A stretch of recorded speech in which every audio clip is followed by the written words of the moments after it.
الحرشه ديالي اللي صورت معكم ها هي واجده. نوريكم الذره ما كتبانش مزيان، هانتوما تقولوا حرشتي ما زويناش. حرشتي غزاله، غير جربوها.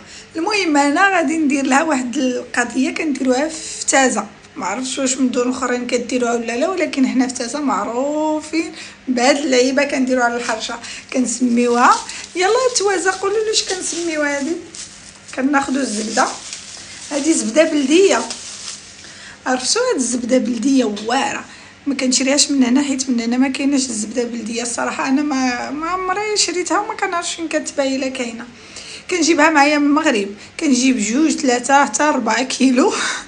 كنقسمها في لي ساشي وكنديرها في كونجيلاتور، وكنجبد كل مره ساشي بحال اللي يلاه شريتها، ما كيتغير لهاش نهائيا المذاق. المهم غناخذوا الزبده بلديه غنديروها فوق الحرشه.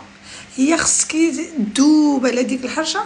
انا ما بغيتش ندوبها لحقاش ولادي ما كياكلوهاش، وما خصهمش الشوكولا نوتيلا، ما كيعرفوش ياكلوا هاد ولاد اليوم.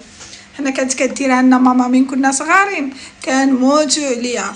كدير لنا هاد الزبده وخصها تذوب وتسيح، وكنديروا لها البيض نعم لاله، وسيرتو الا كان شي بيض بلدي. دابا انا ما عنديش البيض البلدي، عندي منين نجيبو.